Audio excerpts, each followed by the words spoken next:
여러분, 저는 얼마 전 나름 각오를 다지고 아내에게 중요한 선언을 했습니다. 스스로 변하고 싶었고 또 굳은 의지로 그 결단을 실천할 자신도 있었습니다. 그러나 아내는 그런 저를 보며 그저 웃음을 지었습니다. 약간의 비웃음도 있었습니다. 분명 저를 믿지 않고 있었습니다. 물론 저는 아내를 똑같은 일로 실망시킨 전과가 있었습니다. 이번에도 아내는 분명히 비슷한 결과가 올 것을 예상하고 저를 믿지 않고 있는 듯 보였습니다. 그래서 더욱 의지를 다졌습니다. 다시는 탄산음료를 먹지 않겠다고. 굳은 결심을 하고 아내에게 지켜보라고 이야기를 했습니다. 그런데 결심한 지 채 3일도 지나지 않아 다시 저녁 식사로 고기를 맛있게 먹고 돌아온 저녁, 저는 도저히 참을 수가 없었습니다. 저녁 침대에 누웠다 아내에게 잠깐 화장실을 갔다 오는 것처럼 일어서서 냉장고를 열고 말았습니다. 그리고 시원하게 온도가 내려가 있는 사이다를 아내 몰래 조용히 캔 뚜껑을 열고 말았습니다. 아무도 모르게 먹고 들어가려고 사이다를 맨입 입에 넣었을 때 더 비참하게 아내의 눈과 마주치고 말았습니다. 아내는 저를 보며 그럴 줄 알았다는 듯 아무렇지도 않게 침대로 다시 돌아갔습니다. 저는 부끄럽게 마시던 사이다를 다 마시고 아내 옆에 누웠습니다. 그런 아내는 저를 밀어내지 않고 조용히 안아주었습니다. 아침밥도 차려주었습니다. 아내는 어떻게 보면 조금도 제게 실망하지 않았는지 모릅니다. 애초에 제 말을 믿지 않았으니까요. 그러니 실망할 일도 없었을 것입니다. 그럼에도 불구하고 저의 아내는 여전히 저를 사랑하고 있죠. 여러분, 오늘 본문의 말씀은 6월절에 예수님께서 성전 정화 사건을 하신 이후에 예루살렘에 머물면서 일어났던 이야기들이 계속 진행되고 있습니다. 그래서 23절 말씀에 보면 이렇게 이야기해요. 6월절에 예수께서 예루살렘에 여전히 계시는 기간에 일어난 일이라는 겁니다. 예수님께서 예루살렘에 오셔서 성전 정화를 하셨죠. 그리고 나서 예루살렘에 며칠을 더 머물고 계셨습니다. 그때 많은 사람들이요, 예수님이 행하시는 표적, 귀신을 쫓아내고 병든 자를 고치시고 기적을 행하시는 일들을 보면서 예수님의 이름을 믿게 되었다라고 이야기합니다. 그런데 24절에 보면 이런 말씀이 기록됩니다. 우리 한번 같이 읽어볼까요? 시작. 예수는 그의 몸을 그들에게 의탁하지 아니하셨으니 이는 친히 모든 사람을 아심이요. 25절입니다. 25절. 또 사람에 대하여 누구의 증언도 받으실 필요가 없었으니 이는 그가 친히 사람의 속에 있는 것을 아셨습니다. 여러분, 여기 보면 사람들은 예수님이 행하시는 표적을 보며 기적을 보며 예수님을 믿었다고 그래요. 그런데 24절에 보면 이 믿었다는 단어와 똑같은 단어가 원어로 보면 쓰여져 있는데 예수님은 그들을 아셨기 때문에 그들에게 자신의 몸을 의탁하지 않았다는 게 믿지 않았다는 말과 똑같은 단어로 써요. 예수님은 그들을 믿지 않으셨다는 겁니다. 25절에는 그것을 한 번 더 확인하시죠.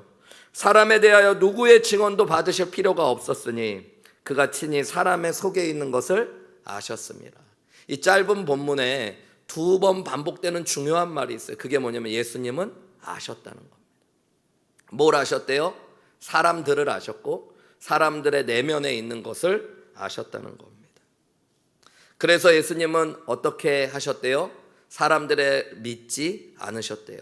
사람들을 의지하지 않으셨다라고 이야기하는 것입니다. 여러분, 한마디로 예수님은 사람들의 내면을 보시고 이렇게 평가하셨어요. 사람들의 내면은 믿을 게 없다. 믿을 수 없다. 이렇게 평가하셨다는 겁니다. 이 본문을 NLT 영어 성경은 잘 번역했는데요. 이렇게 이야기합니다. But Jesus didn't trust them. 예수님은 그들을 신뢰하지 않으셨다. Because he knew human nature. 예수님께서는 사람들의 본성을 아셨기 때문이라는 겁니다. 여러분 어떤 생각이 드십니까? 조금 가혹해 보이지 않으세요? 예수님은 사랑이 많으신데 왜 사람들을 믿지 못하실까? 예수님이 왜 나를 믿지 못한다고 하실까? 여기에 보면 저와 여러분도 포함되는 거죠. 그냥 단지 예수님을 흥분해서 따랐던 군중들만을 의미하는 게 아니라 본문의 말씀에 보면 모든 사람을 아우르는 말들이 적혀져 있어요. 예수님은 저와 여러분의 내면도 아신다는 겁니다. 그리고 아시면서 하시는 평가는 뭐냐면 믿을 수 없다라는 것이에요. 아무리 생각해도 저는 예수님이 저를 좀 믿으셨으면 좋을 것 같습니다. 예수님뿐만 아니라 여러분도 저를 좀 믿으셨으면 좋을 것 같아요. 저는 여러분에게 이렇게 당당히 얘기하고 싶어요. 여러분 저를 좀 믿어주십시오. 여러분에게 저는 이런 소리를 듣고 싶어요. 목사님, 저희는 목사님을 믿습니다. 그런데 예수님은 모든 인간의 내면을 아셨기에 저의 내면도 아시고 나는 믿지 못할 사람이라고 말씀해 주시는 거죠. 여러분 사람이 자기 자신을 안다는 거 쉬울 것 같아요? 어려울 것 같아요? 여러분 진짜 본질과 진실을 알려면 객관적일 필요가 있죠. 주관적인 건 항상 진실과 조금 왜곡된 경향이 있습니다. 그런데 내가 나를 알려고 하면 아무리 객관적으로 생각해도 그것은 어디까지나 주관적인 것이 되죠. 맞아요 여러분? 내가 하는 내 평가는 어디까지나 주관적인 거예요. 그래서 여러분 내가 하는 내 평가는 진실과 가깝지 않을 확률이 많이 있습니다. 때로는 그래서 우리는 다른 사람에게 내가 어떤 사람인 것 같냐고 묻기도 합니다. 근데 여러분 그것도 한계가 있습니다. 어느 누구도 내 마음과 생각과 깊숙이 있는 나의 모든 것을 보고 아는 사람은 없기 때문입니다. 여러분 아내가 나를 많이 아는 것 같고 남편이 나를 많이 아는 것 같지만 실제로 저의 아내도 저를 다 알지는 못합니다. 저는 아내에게도 얘기하지 못하는 생각들, 마음들, 그리고 사건들이 있습니다. 여러분 그렇다면 우리를 정말로 객관적으로 그리고 내면 깊숙한 곳까지 알 수 있는 분이 있다면 그분은 누구밖에 없겠어요? 하나님밖에 없어요. 예수님밖에 없어요. 여러분 그분은 우리를 만드셨기 때문에 우리를 잘 알 뿐만 아니라 우리의 내면과 중심도 보실 수 있는 분이며 우리를 객관적으로 우리 밖에서 알 수 있는 분이죠. 오늘 본문의 말씀은 신학적으로 보면 예수님께서 인간의 내면을 아셨다는 얘기는 그분이 하나님 되신다는 것을 알려주는 말씀 가운데 하나입니다. 그럼에도 불구하고 이 하나님 자체이신 예수님이 저와 여러분을 아시는데 저와 여러분을 아시면서 내리신 평가가 뭐예요? 기댈 수 없는 존재들, 의지할 수 없는 존재들, 믿을 수 없는 존재들이라는 것입니다. 미국이 낳은 세계적인 신학자 가운데 라이놀트 니버라는 신학자가 있습니다. 이분은 미국의 신학자들 가운데 가장 위대한 신학자라고 불리워지는 분인데요. 이분이 쓴 두 개의 대표적인 저서가 있어요. 하나는 도덕적 인간과 비도덕적 사회라는 책입니다. 이 책이 왜 쓰여졌냐면 2차 세계대전 이후에 세계를 보면서 인간들은 스스로 도덕적이라고 그러는데 그들이 만들어내는 세상은 비도덕적인 것에 대한 의문으로 쓰여진 책이에요. 그것과 함께 유명한 책이 한 권 더 있는데 그것이 무엇이냐면 인간의 본성과 운명이라는 책입니다. The Nature and Destiny of Man. 사람의 운명과 본성에 대한 책. 이 책에서요 2차 대전을 겪어갔던 신학자인 라이놀트 니버가 성경적으로 인간은 도대체 누구인가를 고민하고요 또 사람들을 보면서 인간의 본성을 연구한 두꺼운 책이 이 책입니다. 이 책에서 내리는 결론은 두 가지예요. 인간은 성경적으로 그리고 자기가 실제로 연구해 본 결과로 인간의 본성의 가장 중요한 두 가지 특징은 악함과 약함이라는 겁니다. 죄인됨과 약함. 여러분 성경이 이야기하는 것 그리고 위대한 신학자가 평생을 바쳐 연구한 결과 우리 인간은 모두가 다 악한 존재라 죄인이라는 겁니다. 우리 잘 알죠? 로마서의 말씀에 보면 모든 인간이 죄를 범하였다. 죄인이다. 그래서 하나님께 이룰 수 없는 존재다. 여러분, 아이들을 키워보면 인간이 죄인인 것을 깨달을 때가 있습니다. 저희 딸들이 둘이 있는데요, 저희 큰딸과 작은딸이 3살 차이예요. 큰딸이 5살이 되고 작은딸이 2살이 되었을 때 미국에서 아이들이 이렇게 방에서 놀고 있는 모습을 거실에서 제가 소리 안 내고 지켜본 적이 있습니다. 2살이 막 됐던 저희 둘째 딸은 어렸을 때 유독 예뻤어요, 얼굴이. 그래서 동네에서도 이렇게 예쁜 애가 있냐고 한인사회에서 소문이 날 정도로, 여러분이 믿든 안 믿든, 애기 사진을 찍어주러 사진관에 가면 사진사가 돈을 주면서 이 아이 사진을 우리 사진관에 걸 테니까 돈을 주겠다고 할 정도로 그렇게 아이가 예쁘게 생겼었습니다. 사람들은 보면 그 아이가 천사 같다라고 이야기를 했었어요. 그런데 하루는 언니의 물건을 그 아이가 이렇게 아무렇지도 않게 뺏는 겁니다. 언니가 3살이나 많으니까 자기의 물건을 다시 찾으려고 했더니 이 천사 같은 얼굴을 한 둘째 아이가 갑자기 씨 그러면서 주먹을 쥐고 죽을 듯이 언니를 쳐다보며 언니의 얼굴을 주먹으로 치는 겁니다. 저 너무 놀랐어요. 그래서 바로 뛰어들어가서 너 언니 때렸어? 라고 물어봤더니 얘가 아무렇지도 않은 미소를 지으며 아니라고 얘기하는 거예요. 여러분, 정말로 저는 양심을 걸고 목회자로서 저희 딸에게 자기가 원하는 게 있으면 그것을 뺏기 위해 누구를 때리라고 가르쳐 본 적이 없습니다. 저희 아내도 없습니다.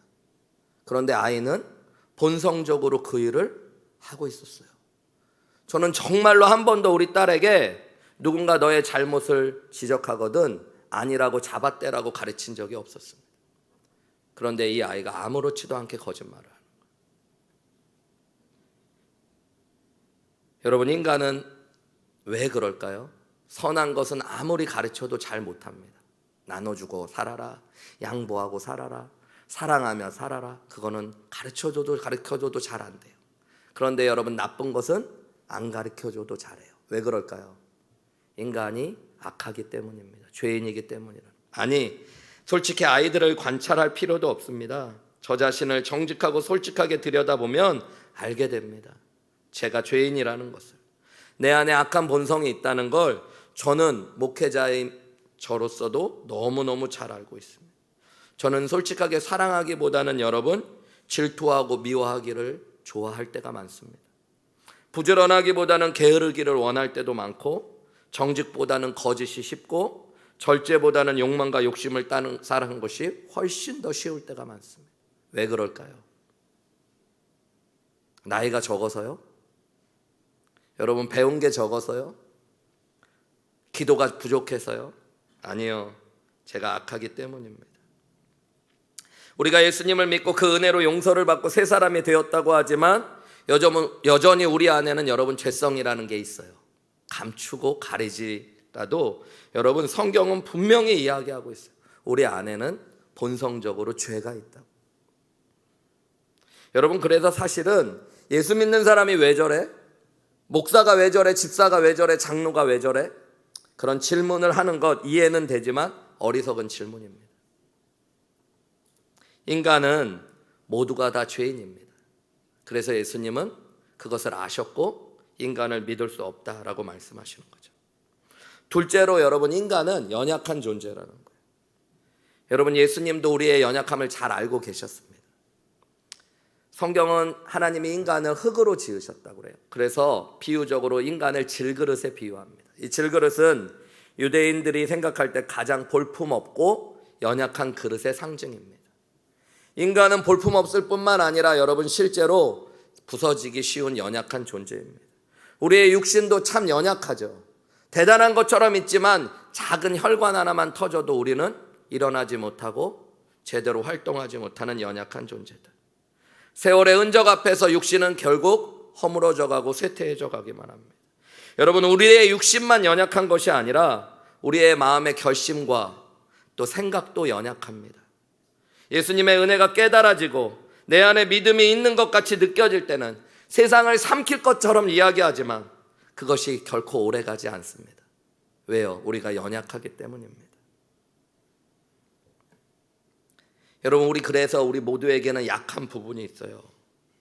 그 모습이 좀 다를지는 몰라도 어떤 분은 음식 앞에 연약한 분이 계세요. 어떤 분은 이성의 유혹 앞에 연약한 분이 있습니다. 물질의 유혹에 약한 분도 계시고 권력 앞에 약한 분도 계세요. 세상의 유혹에 약한 존재가 바로 인간이라는 것입니다. 여러분, 저 역시 유혹에 참 연약한 존재입니다. 매년 다이어트를 결심해. 아니요, 매달. 보여줄 게 완전히 달라진 날. 그런데 며칠, 아니 어떨 때는 몇 시간도 지나지 않아도 여러분, 과식을 넘어 폭식을 하고 그것을 소화시킨다는 명분으로 탄산음료까지 먹어치우는 그 세월이 얼마나 오랜지 모릅니다. 그 결과가 여러분이 보고 있는 지금 제 모습. 여러분, 저는 제가 아무리 저를 생각해 보아도 정말로 악한 본성이 있고 연약한 본성을 가진 존재라는 것을 시인할 수가밖에 없습니다. 그러니 사실은 마음은 진심이지만 제가 여러분한테 저를 믿으라고 한다는 게 가당치나 한 이야기겠습니까? 라이놀트 니버라는 신학자도 그렇고 성경의 말씀을 통해 하나님도 말씀하시는 것, 인간의 본성은 악하고 약하기 때문에 여러분, 의지할 만한 존재가 되지 않는다는 거예요. 예수님이 이것을 아셨다라고 오늘 본문이 이야기하고 있습니다. 그래서 예수님은 인간들에게 절대 기대거나 의지하지 않으십니다. 그런데 여러분, 오늘 본문은 여기서 끝나지 않아요. 요한복음은 21장까지의 이야기가 이어지고 있어요. 가만히 생각해 보세요. 요한복음의 이야기가 뭡니까? 인간을 그렇게 아시는 하나님이신 예수님께서 이 땅에 인간의 몸을 입고 오셨습니다. 왜요? 인간과 함께 하시고자. 여러분, 그리고 예수님이 우리가 이미 말씀을 받지만 제자들을 부르고 계십니다. 제자들을 몰라서가 아니라 그들의 약함과 악함을 아시는데 그들을 부르십니다. 그리고 그들에게 말씀을 가르쳐 주시고 그들과 함께 하십니다. 요한복음의 결론 부분에 가면 예수님이 그런 인간들을 위해 십자가에 못 박혀 죽으시고 부활하십니다. 여러분, 무엇을 얘기하는 걸까요? 예수님이 연약하고 악한 저와 여러분을 아셨어요. 그래서 그분은 우리를 의지하고 기대는 것이 아니라 사랑하기로 결심하셨다는 겁니다. 여러분, 예수님이 인간을 아시고 사랑하셨고 그들과 함께 하셨고 그들을 위해 죽으셨습니다. 제자들의 약한 걸 예수님은 아셨어요. 제자들의 악함도 아셨습니다. 그들이 주를 위해 죽을 것처럼 흥분하며 고백하는지라도 얼마 지나지 않아 그들이 곧 흔들리고 넘어지고 예수를 팔기도 하고 예수를 부인할 것도 예수님은 아셨습니다. 그런데 그들을 불러주셨고 그들과 함께 하셨고 그들을 위해 자신의 생명을 주시고 그들을 사랑하신 것입니다. 여러분, 주님과 12 제자들의 관계를 가능하게 한 것은 제자들의 믿음과 믿음의 고백이 아니에요. 보잘것없는 믿음조차도 귀하게 보시고 그들의 약함을 아시고 악함을 아시면서도 그들을 불러주시고 사랑하신 주님의 사랑이 여러분, 이 관계의 핵심이고 동력이 되어집니다. 여러분, 그래서 제자들이 때로는 실패하고 나서 아무리 해도 나는 안 되고 쓸데없는 인간이며 더는 하나님을 믿는 게 의미가 없어 라고 말할 수 없어요. 왜냐하면 그들의 믿음 때문이 아니라 주님의 사랑 때문에 그들은 주님의 제자로 세워지고 제자가 되어지는 것이기 때문입니다. 여러분, 저는 만약에 여러분이 목사님을 더 이상 믿지 못하겠습니다 라고 말한다면 상처를 받을 겁니다. 정말 잘해보고 싶은 마음이 있기 때문에 교인들도 가족들도 저를 믿어줬으면 좋을 것 같습니다. 그 말에 큰 힘을 나고 용기를 얻는 것도 사실입니다. 하나님도 저를 좀 믿어주셨으면 좋을 것 같아요. 그런데 여러분, 저는 제자들이 주님을 믿었지만 주님은 그 제자들의 믿음에 자신을 의탁하지 않으시고 그들을 사랑하셨다는 말이 훨씬 더 큰 위로가 됩니다. 경험하지 않아도, 누가 말해주지 않아도 예수님은 제자들의 연약함과 미련함과 악함을 아셨습니다. 그 연약함과 미련함 때문에 제자들을 경멸하거나 버리지 아니하시고 그들을 제자로 불러주시고 그들과 함께 하시고 그들을 위해 십자가에 못 박혀서 죽기까지 사랑하셨습니다. 여러분, 하나님은 마찬가지로 저와 여러분의 믿음을 귀하게 보셔요.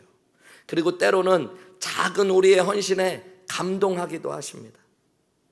여러분, 그것은 우리의 믿음이 대단해서가 아니라 그 작은 믿음도 감동하기로 결심하신 하나님의 사랑 때문임을 아셔야 됩니다.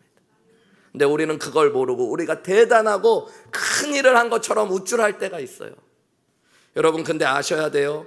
주님의 눈앞에 우리는 항상 연약하고 악한 존재일 뿐입니다. 우리는 때로는 하나님이 마치 내가 없으면 아무 일도 못하실 것처럼 교만을 떨치기도 해요. 그런데 여러분, 우리의 헌신과 믿음 때문에 주님이 계시고 하나님의 나라가 이루어져 가는 게 아닙니다. 우리의 연약함과 악함을 아시고도 사랑하시는 그 주님의 사랑 때문에 우리가 이 자리에 서 있고 교회는 교회되고 하나님의 나라는 하나님 나라됨을 기억하셔야 됩니다. 그런 의미로 보면 여러분, 내가 교만하다는 것, 내 믿음이 대단한 것처럼 생각하는 것, 그것만큼 나를 모르는 게 없습니다. 여러분, 우리는 사람들 앞에 나를 숨길 때가 많아요. 그리고 때로는 나 자신 앞에서 나를 속일 때도 있습니다. 그것이 지나치면 하나님 앞에서도 나를 속일 때가 있어요. 그런데 여러분, 하나님은 여러분을 여러분보다 더 잘 아십니다. 믿을 수 없는 연약하고 악한 존재라는 걸 아시고도 하나님은 친히 인간의 몸을 입고 이 땅에 오셔서 우리의 믿음에 자신을 의탁하지 않으시지만 우리를 사랑하셨다는 것들을 믿으시기 바랍니다. 여러분, 그분이 그냥 사랑하신 게 아니라 끔찍하게 사랑하셔서 자신의 생명까지도 허락하셨습니다. 여러분, 저와 여러분이 하나님을 떠날 수 없고 스스로 절대 포기할 수 없고 한평생 주님만 예배하며 섬기기로 살겠다는 고백은 우리의 의지가 대단해서가 아니라 하나님이 우리를 절대 포기하지 않고 사랑하신다는 그 사랑을 알기 때문인 줄 믿습니다. 여러분, 로마서 5장 6절에서 8절은 그래서 이렇게 이야기해요. 우리 같이 한번 읽어볼까요? 시작. 우리가 아직 연약할 때 기약대로 그리스도께서 경건하지 않은 자를 위하여 죽으셨도다. 의인을 위하여 죽는 자가 쉽지 않고 선인을 위하여 용감히 죽는 자가 혹 있거니와 우리가 아직 죄인 되었을 때 그리스도께서 우리를 위하여 죽으심으로 하나님께서 우리에 대한 자기의 사랑을 확증하셨느니라. 하나님이 여러분을 사랑하신다는 확실한 증거가 뭡니까? 우리가 아직 연약할 때, 우리가 아직 죄인 되었을 때 그리스도께서 우리를 죽기까지 사랑하신 것입니다. 여러분, 저는 솔직히 저 자신을 생각할 때 몹시 답답합니다. 왜 이렇게 달라지지 않는지, 왜 이것밖에 하지 못하는지, 왜 아직도 이렇게 사랑이 부족한지, 왜 아직도 내 안에는 욕심이 가득한지, 자존심이 왜 이렇게 죽지 않는지, 왜 이렇게 그릇이 좁은지, 제가 목회를 하고 있다는 것이 답답할 때가 있습니다. 때로는 내가 목회자로 서 있는 것이 주님께 죄송할 만큼 제 믿음이 보잘것없다고 생각될 때가 많이 있습니다. 그런데 예수님은 그런 저를 아셨습니다. 그런 저를 찾아오셔서 불러주셨습니다. 그런 저에게 복음을 알려주시고 하나님의 자녀를 삼아주시고 목회자로 세워주셨어요. 어떻게 제가 목회를 할 수 있을까 생각하면 생각할수록 저는 주님께 감사할 따름입니다. 그래서 평생 주님을 예배하고 싶고 주님을 섬기며 살고 싶습니다. 여러분, 이게 믿음입니다. 제 믿음이 좋아서가 아니라 주님의 사랑이 크시기 때문입니다. 로마서 8장 38절에서 39절은 이렇게 이야기해요. 우리 한번 같이 읽어볼까요? 시작. 내가 확신하노니 사망이나 생명이나 천사들이나 권세자들이나 현재일이나 장래일이나 능력이나 높음이나 기쁨이나 다른 어떤 피조물이라도 우리를 우리 주 그리스도 예수 안에 있는 하나님의 사랑에서 끊을 수 없으리라. 아멘. 여러분, 하나님의 사랑을 끊을 수 있는 것이 아무것도 없대요. 사망, 생명, 천사, 권세자들, 현재일, 장래일, 능력, 높음, 깊음, 그뿐만 아니라 다른 어떤 피조물, 여러분, 이 피조물에는 나도 들어가요. 여러분, 내가 어떻게 하든지 내 모습이 어떻든지 여러분, 하나님의 사랑은 끊어지지 않습니다. 왜냐하면 하나님은 여러분의 악함과 약함을 아시고 부르시고 생명을 주시고 사랑하신 구원자 되시는 하나님이시기 때문입니다. 여러분, 우리는 때로는 이 하나님의 사랑을 잘 몰라요. 인생의 비극은 여러분, 내가 나를 모르는 것과 하나님의 사랑을 모르는 데서 시작돼요. 반대로 여러분, 우리 인생의 진짜 생명과 기쁨과 은혜는 언제부터 시작되냐면 내가 진짜 얼마나 약하고 악한 존재인지를 깨닫는 것과 하나님의 사랑이 얼마나 큰지를 깨달을 때 여러분, 우리의 삶이 변하기 시작되는 겁니다. 유대계 미국인으로 신학교 교수 사역을 하시면서 많은 책을 쓰신 마이클 브라운이라는 목사님, 신학교 교수님이 계십니다.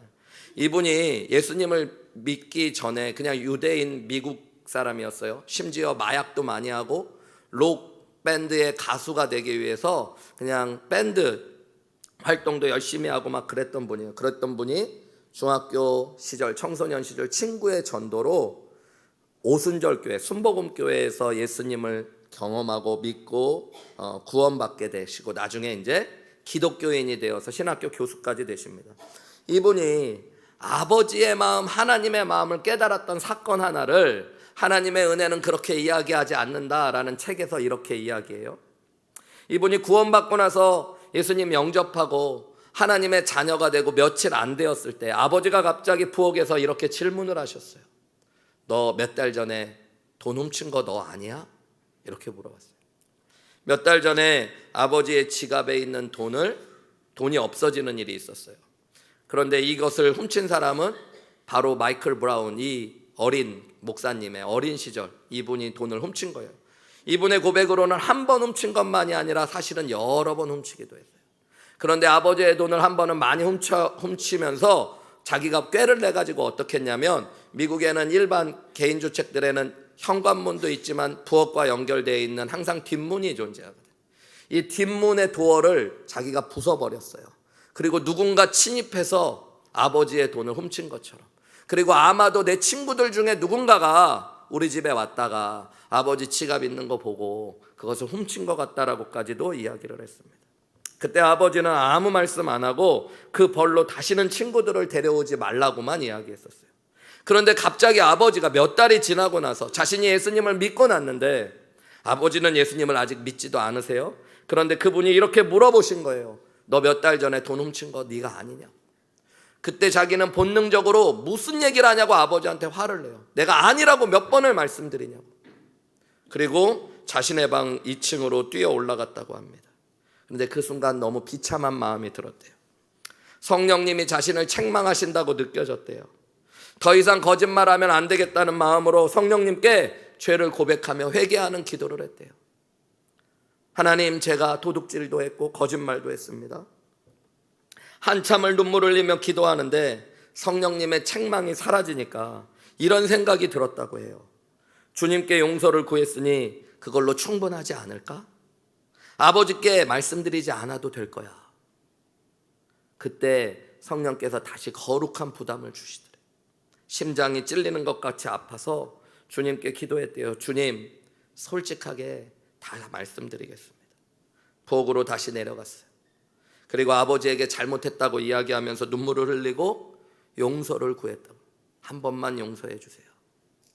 그때 아버지의 반응이 너무 놀라웠다고 그래요. 마이클, 돈이 사라졌던 날 나는 이미 네가 훔쳤다는 걸 알고 있었다.